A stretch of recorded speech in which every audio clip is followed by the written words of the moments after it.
Considering WWE's wildly inconsistent approach to their often neglected doubles division over the years, it's hardly a surprise that so many tag teams have failed to make an impression before disbanding and never being thought about again. Yet, just because they didn't compete in any decent matches, participate in any memorable storylines, or, well, do anything to stand out, doesn't mean a respected professional wrestling historian shouldn't be able to take the piss out of them for being so rubbish. But until we find a respected professional wrestling historian, I guess I'll have to bloody do it. Because I'm Adam Pachisi from Cultaholic Wrestling, and these are 10 totally random WWE tag teams you don't remember. Join us.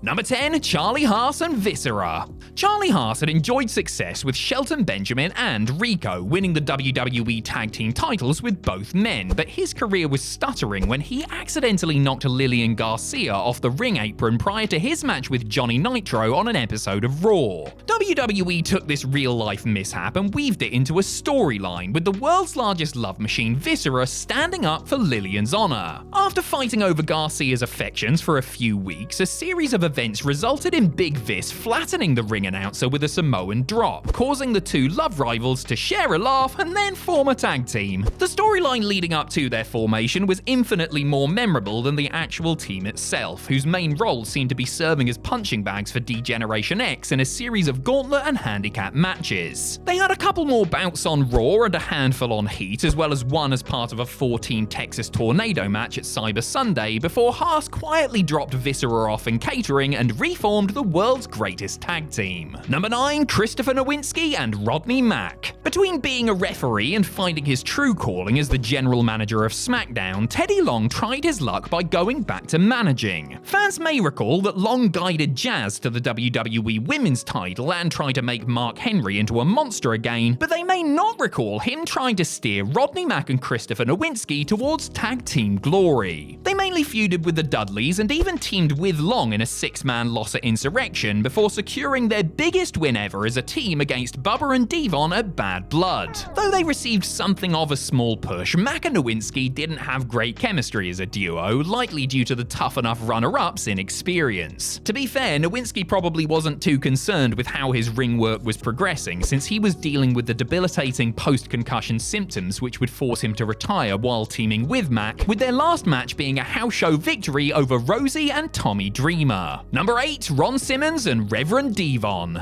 The first WWE draft in 2002 was bad news for a couple of the company's top-ranked tag teams, with both the APA and the Dudley Boys being split up and sent to different brands. Bubba Ray and Bradshaw were put on Raw, while Ron, Farouk, Simmons and Devon ended up on SmackDown, and it's fair to say the draft did nobody involved here any favors. While Devon got an initial push as Reverend Devon, which was notable for introducing Deacon Batista to the WWE main roster, it soon fizzled out once their union came to an end. WWE opted to throw him together with the likewise directionless Simmons, with the two men making their televised debut as a team in the tournament to crown new WWE Tag Team champs. They beat Billy and Chuck in the first round, but fell to Edge and Rey Mysterio in the semi-finals. After that, they mostly worked house shows, though they did show up on a couple of episodes of Velocity, as well as the UK exclusive Rebellion pay-per-view. It was clearly a go-nowhere endeavor for both men though, and it came to an abrupt end when Devon jumped to Raw and reunited with Bubba Ray. Number 7, Hardcore Holly and Billy Gunn. At the start of 2004, Hardcore Holly was feuding with world champion Brock Lesnar, and Billy Gunn's return at the Royal Rumble after an injury layoff was being hyped up frequently on SmackDown. Just a few months into the year, however, the two grizzled veterans found themselves without much going on, and as WWE tend to do in such situations, they were paired together. After working out the kinks on the post-WrestleMania tour of the UK, Billy and Bob got a few wins on Velocity, and thanks to a shocking lack of depth on the blue brand, found themselves challenging for the WWE Tag Team titles at Judgment Day. They were unsuccessful in their attempt and were stuck on Velocity thereafter, resurfacing on SmackDown to put over the Dudleys in their last match as a team, with Gunn getting released just a couple of months later. There were reports while they were teaming that both mainstays were disgruntled with their their position in the pecking order, and while WWE tried to throw them a bone by teaming them up, it was never really going to be anything more than a mid-card stopgap. Number 6, Hacksaw Jim Duggan and Super Crazy. He carried a 2x4 to the ring, shouted "Ho!" at every opportunity, and proudly waved the American flag. He was super. He was crazy. He was super crazy. I mean, they were just bound to team up one day, weren't they? Hacksaw was enjoying an unlikely second spell in WWE, having earlier tagged up with Eugene. Super Crazy, meanwhile, had been on the receiving end of a couple of fleeting stop-start pushes and really had nothing better to do than team with the Gurning Patriots. Predominantly relegated to warming up crowds on pre-Raw tapings of Sunday Night Heat, the odd couple had matches with teams like the Highlanders and Lance Cade and Trevor Murdoch. On the flagship show, Duggan and Crazy teamed up with Cody Rhodes and Hardcore Holly to defeat Robbie, Rory, Cade and Murdoch, while their most high-profile win came in the form of an upset victory over the world's greatest tag team. Never a full-time act on the road, Duggan and Crazy teamed on and off for several months until the Luchador was switched to ECW in the 2008 draft. Number 5, Mr. Perfect and Big Boss Man. 2002 was the last hurrah for a couple of golden era favorites as Mr. Perfect and Big Boss Man returned to WWE television attempting to capture their former glories. After initially mixing up near the top, however, both men soon slid down the card and were primarily being used to put other guys over and work with younger talent on live events when they were thrown together. They tangled with makeshift teams like Crash Holly and Randy Orton and Albert and Scotty 2 Hotty on house shows, and then battled the APA on Jacked and the Hardys on Heat. It may have been a thrill for longtime fans to see the two characters join forces, but they looked really out of place in WWE at the time, and it was no surprise to see the team go nowhere as both men were off TV and, in the case of Hennig, fired within a couple of months. Number 4, Steve Blackman and Grandmaster Sexay. One of the great things about the Attitude Era, apart from all the boobies and naughty words, was the fact that pretty much everyone from the opening match to the main event was insanely over with the audience. Too Cool were one of the hottest acts at the time, and even when they weren't in the title mix, were a valuable asset to have on any card. When Scotty 2 Hotty went down with a ruptured disc in his neck and had to take about 6 weeks off in early 2001, WWE surveyed the locker room for a suitable replacement. They naturally landed on the person most comparable to Scotty in look and style, Steve Blackman. By teaming up the brash Grandmaster with the deathly serious Lethal Weapon, WWE created a classic odd couple tag team that seemed to have a fair bit of potential. Occasionally managed by Trish Stratus, they fought teams like the Radicals, Right to Censor, X Factor and more, and were given promo time and backstage segments to get their comedic dynamic across. Before they had a chance to really develop a following, however, Sexay was released after an arrest and Blackman floated about for a bit before finding himself on the injured list. Number 3, Goldust and Yoshi Tatsu. It is a credit to the versatility of Dustin Runnels that he has managed to find success with such a variety of different tag partners, from Barry Windham and Ricky Steamboat in WCW to Booker T and Brother Cody in WWE. Those were the good ones, of course. There have been some not so good or especially memorable ones during his decades-long career too. For example, when, in the fall of 2009, Goldust was paired up with Yoshi Tatsu, who had been called up from the FCW feeder farm to work on the ECW brand. Though Yoshi had been wrestling for around 7 years by this point, he was paired with a far more experienced veteran who could teach him the WWE style on the road. They experienced mixed fortunes depending on who their opposition was, with their most high-profile outing being a loss to then WWE Tag Team Champions The Miz and The Big Show. That was, for all intents and purposes, the end of their run as a proper team, a run that not that many people saw because it took place on WWE's third brand. Tatsu, however, has since gushed about how much he enjoyed teaming and traveling with the Bizarre One, so at least one person got something out of it, eh? Number 2, Snitsky and TOMCO. During the Ruthless Aggression era, WWE seemed to have a particular type of athlete they liked to recruit, train, and then put on TV before they were close to being ready. Tall, jacked, scary-looking monsters like Nathan Jones, Matt Morgan, and Luther Reigns were all pushed well before they should have been and predictably flamed out rather quickly. The same could also be said for Tyson Tomko and Gene Snitsky, who served a niche as Christian's problem solver and a